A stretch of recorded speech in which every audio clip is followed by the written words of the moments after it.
peace in my heart as I deliver the words to celebrate the month of Black History.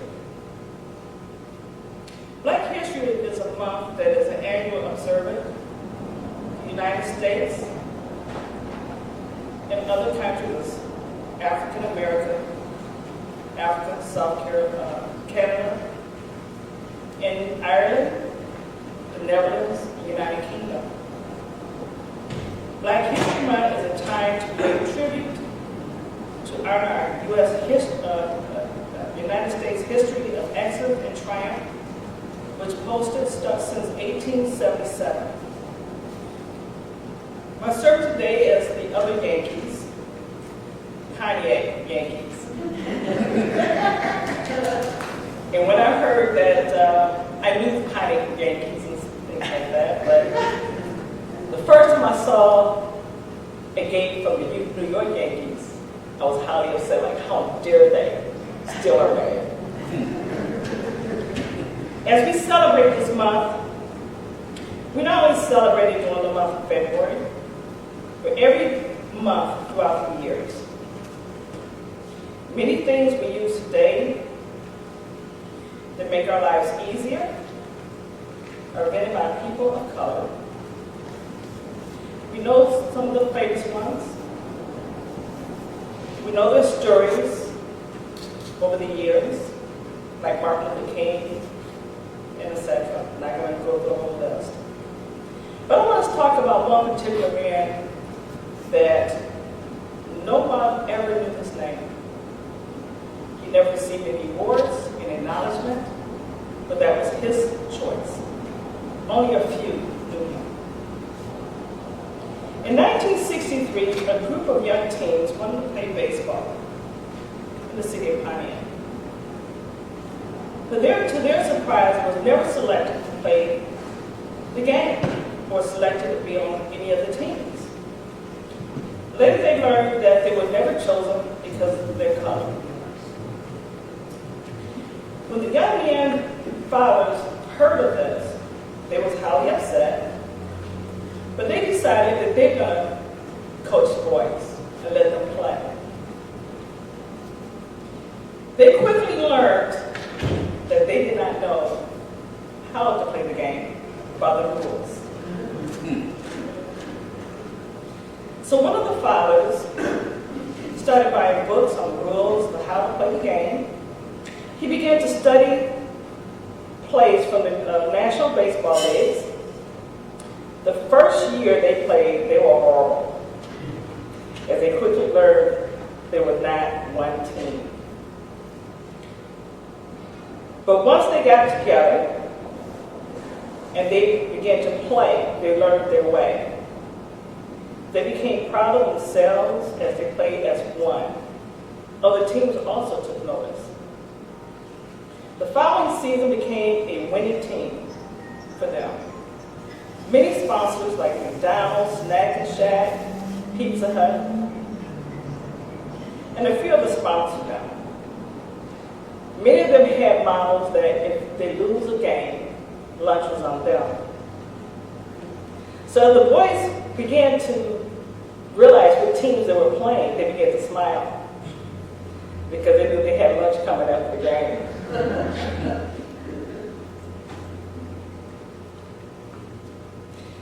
But one spring, when the springtime came, we knew that, hey, this is baseball season. We packed lunches, bottles. Well, they didn't have bottles while we had the thermos. My mom would fill up with ice cubes and pops and different things like that, and snacks. But one thing I learned, that these were boys from the neighborhood. And as the youngest in the family and a daddy's girl, we all welcomed them as they came to the house throughout the year. But when springtime came, we knew that was baseball season. Their fourth season was undefeated.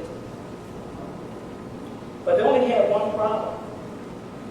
As they found out that they was going to the playoffs in Battle Creek.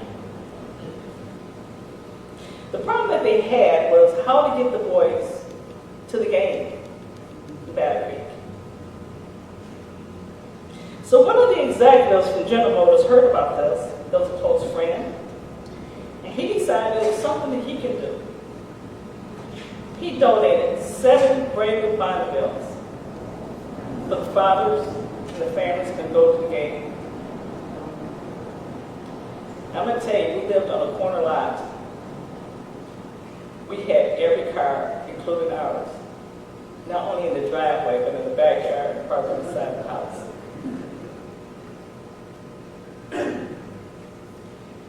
What was sad to me that over the years, there was never a journal account of the memoirs that he had from teaching these boys how to play the game. But many years later, when he passed away in 2007, at the age of 89 years old, at his service, each young man got up and spoke at his service.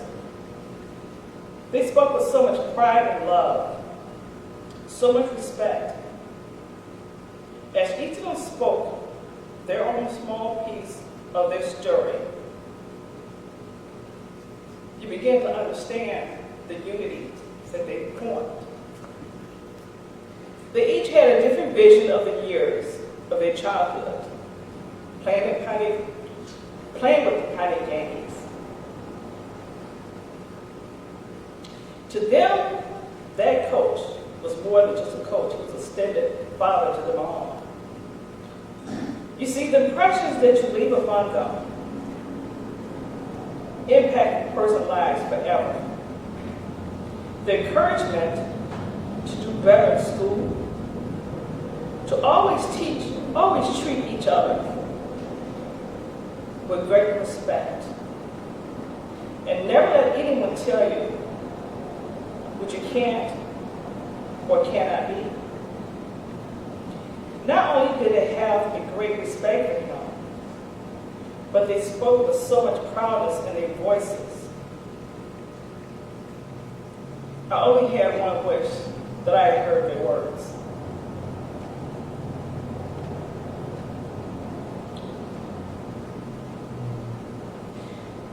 This man was born in 1917. And if he's still alive today, he would have been 104 years old. This man was my father, David Henry Lee.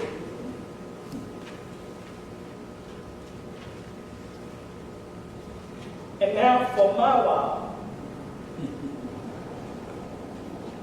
I want you to take a minute to imagine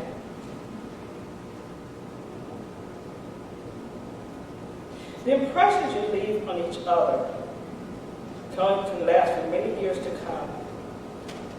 You never know the effects that we leave on each other. We each should love each other as God loves us.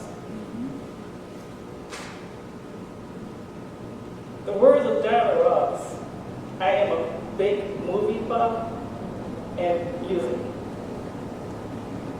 There's a song that she wrote, Reach Out and Touch Someone. Touch somebody's hand and make this world a better place. But I want you to sit back and just imagine you, me, and everyone here. If we only took a little time of our busy day to encourage someone that have lost their way. Imagine if you actually share a problem that's not your own. Do you think you can change things? Oh, yes, we can. And we just gave a little love. Imagine if you see an old friend on the street that may be down.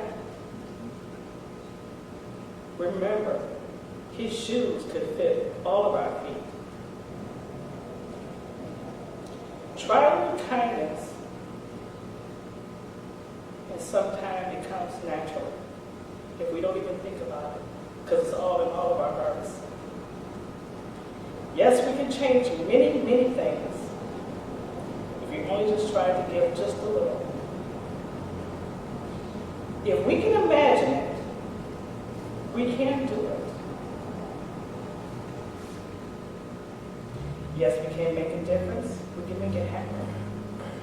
All of us, each and every one of us.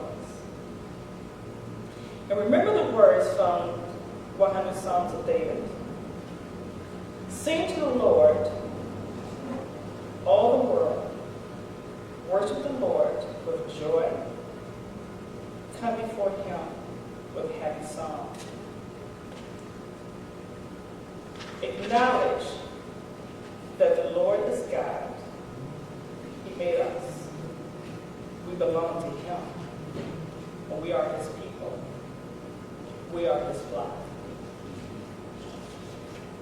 And today, and today moving forward, not only just today as Black History Month, but we need to acknowledge all of the people that have come and made any kind of influence, impression on our lives, regardless if just one person knows them, or they may be known around the world. Because everybody is here on this earth to make a difference. We all here on this earth to make a difference. And we all have a job to do. On a personal note, this man passed away this February of 2007 at the age of 89 years old. We normally can accept losing him when they reach a certain age. But that July, I lost my sister to cancer. And that was a small blow, but I kind of accepted that one. But the following spring, I also lost my brother to cancer. And as I told my niece, it's kind of, we expect to lose our parents. So I lost my mom in 1999. She was the age of 81. And when I found out that she was passing, I cried and asked why her. And someone came to me and told me, why not her? She lived a long life. She experienced things I never imagined.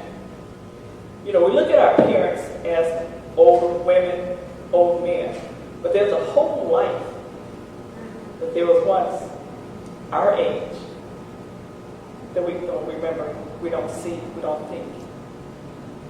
But the time I lost my brother, I went into a state of depression. I never really told anyone that. And I got to thinking, I must be here for a reason. Let me get busy and find what that reason and that purpose is. Because everyone here in this church, and everyone at home, to hear my voice, we all have a purpose. We may not know what that purpose is, but we have one.